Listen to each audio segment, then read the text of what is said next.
In the previous presentation, we reviewed the SPS and TBT agreements.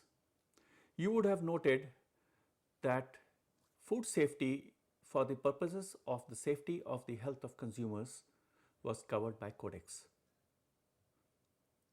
Now I would like to explain what is Codex, what is the history, what is the mandate of Codex, what is its use in a national food control system for the protection of health of consumers, both through domestic production and imports, and how it is linked to trade,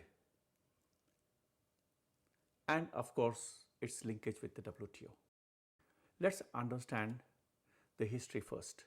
Codex Alimentarius Commission was set up in 1963. The whole thing started several years before 1963. Different countries, different groups of countries, for example, Latin American countries, European countries, they were setting standards for facilitating trade within the region. Subsequently, FAO and WHO realized that why should there be standards for regional trade? After all, there is global trade in food products. So why not have a global body? The Food and Agriculture Organization, which is based in Rome, the World Health Organization, which is based in Geneva, they discussed this amongst themselves. The process started in 1961. The formal process of creating Codex Alimentarius Commission was started in 1961 with FAO, and then finally during the World Health Assembly session in May 1963, WHO also agreed with the proposal for setting up this international body, and they called it Codex Alimentarius Commission. Codex Alimentarius means the food code. So it's an international intergovernmental body. International because FAO and WHO are bodies of the United Nations. So it's an international body. And since countries are members of FAO and WHO, it's an intergovernmental body. It is the members which are countries who agree on setting standards. Codex Alimentarius, therefore, is a collection of standards, guidelines, and codes of practice for ensuring standards. So first there is a standard, then there are guidelines for certain practices. For example, if one country wants to set up a national food control system, there is a guideline for that. If two trading partners want to agree on conformity assessment procedures or to review the food safety measures, then there is an equivalence arrangement. So what process should be followed for an equivalence agreement? There are guidelines for that. And codes of practice, for example, if you want to control aflatoxin contamination in peanuts or milk or cereals, or you want to control microbiological contamination in vegetables, what practice should be followed to ensure that you are within the levels prescribed by the Codex Alimentarius standards? These are codes of practice. So the mandate, therefore, which flows from the SPS agreement, which we studied in the previous presentation, is to ensure the protection of the health of consumers, and while doing so, ensure that there are fair practices in food trade. There is no fraudulent practice, there is a uniform practice, there is no disguised barrier to trade, there is transparency in setting standards. All these things are a part of fair practices in food trade. So whatever work is done by the Codex Alimentarius Commission is aimed at the two mandates: the health of consumers, protection of the health of consumers, and ensuring fair practices in food trade. This work is carried out through a coordinated effort by all the countries that are members. Any country which is a member of FAO or WHO has a right to become a member of Codex. So all the countries, they sit together and frame the standards. However, to make it more transparent, to make it more acceptable as an international standard, other organizations which are non-governmental organizations of international level have been inducted into the Codex as observers. But standards are still set by the members and not by the observers. Observers have a right to give their views when the standard setting discussion is taking place, but they do not have a right to vote in the event there has to be a vote. Therefore, standards are set by the countries. Now, what are the activities involved?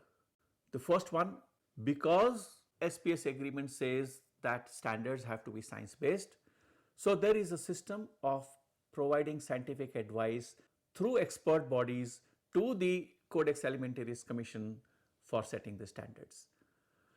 These expert bodies are established by FAO and WHO, and I will explain that later. The other activity is to elaborate the food standards.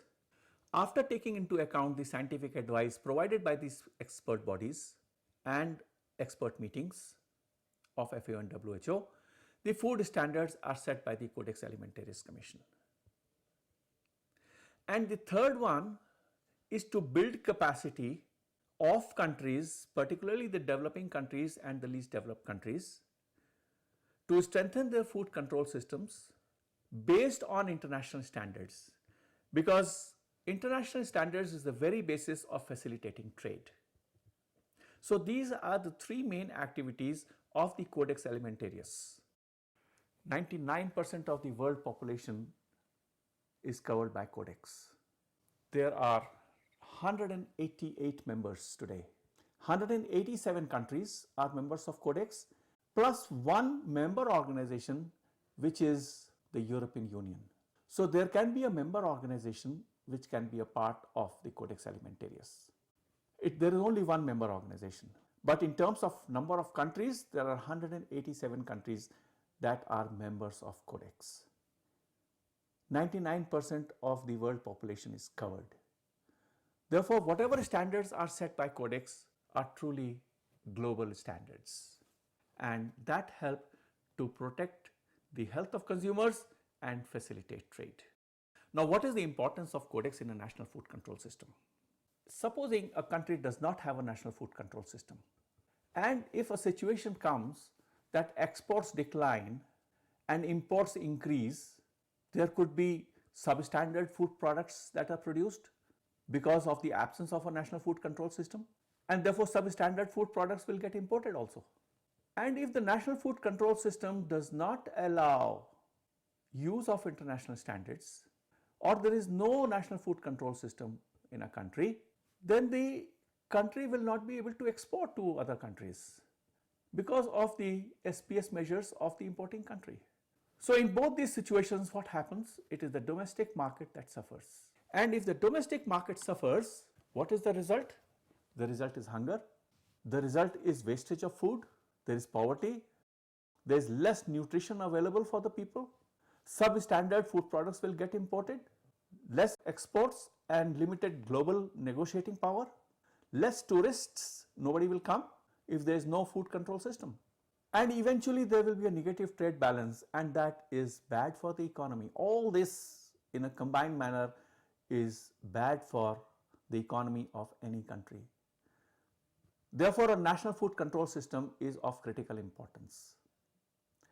And if Codex standards are there, then you don't have to reinvent the wheel.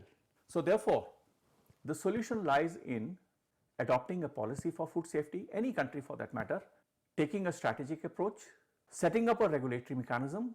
India has done all that. India has a policy for food safety. India has a regulatory mechanism, the Food Safety Authority of India, and there is a strategic approach, both regulatory and promotional and developmental. And therefore, if regulatory mechanism has to be kept updated, it is important to keep in touch with the international developments, whether it is Codex, OIE or IPPC. But here we are talking in terms of Codex. Whatever international developments are taking place, for example in Codex, India has to keep itself updated, and that is what India does, and that applies to any country. And then make use of the international standards. If you do not make use of the international standards, you have to carry out a scientific risk assessment, which is quite expensive. And if this work has been done by the international standard setting body, one doesn't have to reinvent the wheel. So you make use of the international standards and then set up food safety infrastructure. Laboratories have to be set up with the right equipment. You need to have appropriate people to set the work of the laboratories. So therefore the solution lies in taking a policy approach and a strategic manner to carry out the work of setting up of a national food control system and then set up the regulatory mechanism. Every country has to do that. Every country does that. Countries that have not done it are in the process of doing that. India has adopted a policy for food safety.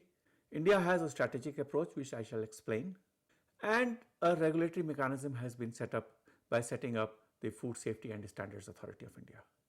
Since the Food Safety and Standards Authority of India sets standards, it has to keep itself updated with whatever international developments are taking place, particularly Codex, in the context of food safety. And then make use of the international standards, that is Codex standards.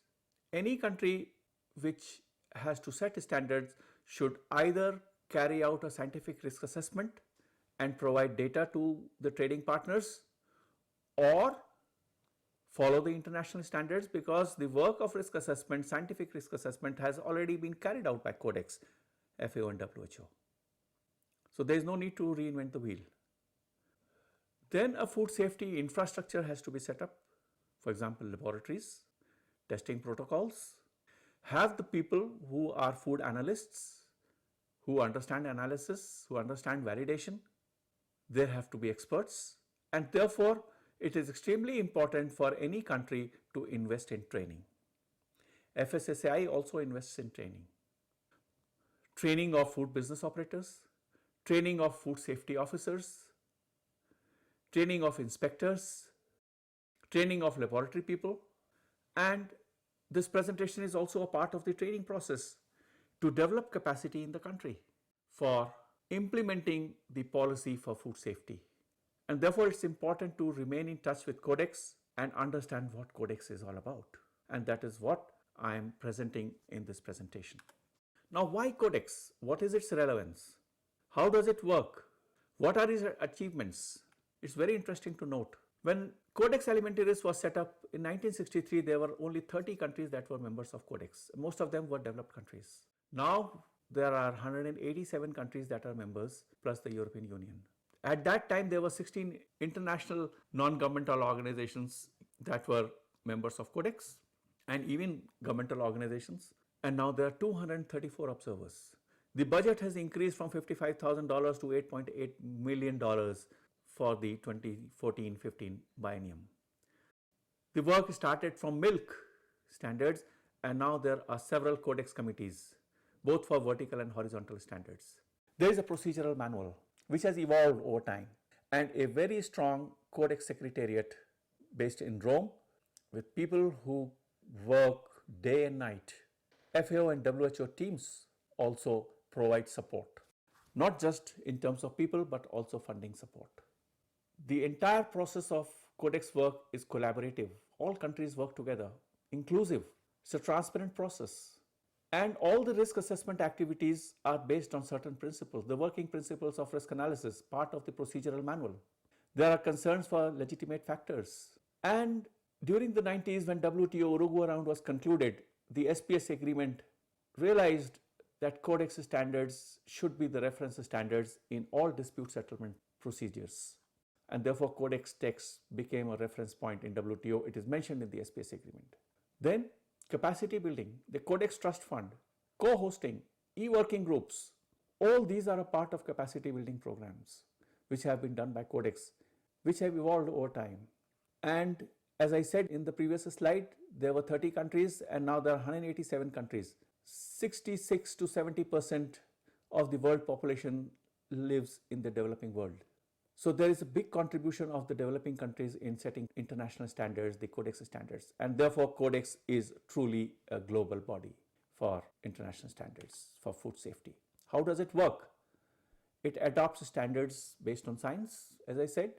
It follows an inclusive, transparent and consensus-based process, and the entire process is based on the procedural manual which is called the Green Book, which is there on the Codex website, and the entire aim of all Codex activities is to ensure the safety of the health of consumers and ensuring fair practices in food trade, which is a twin mandate of Codex.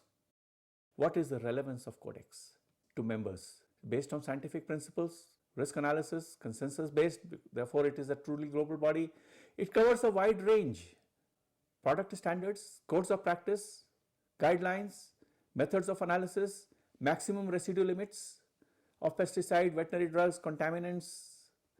What should be the audit procedures for facilitating trade? What is the code of ethics? How equivalence agreements should take place? What are the requirements which should form a part of the equivalence determination process? All this is there, which help both the exporting and the importing trading partners come to a level playing field. And it is easy to harmonize. If any country wants to set its standards, you align with Codex. You review the Codex standards and set the standards after taking into account the conditions in your country. India has done that. There is a presentation on harmonization, which I will explain how India did it. Then it provides flexibility. Exchange of information is standardized between the exporting country and the importing country, and therefore it saves time and facilitates trade. And if there is a difference of opinion, it helps to settle differences between the trading partners. And it is a reference standard in WTO. So if you can't settle differences outside WTO, WTO will take the reference standards, which are Codex standards, into account and settle the disputes.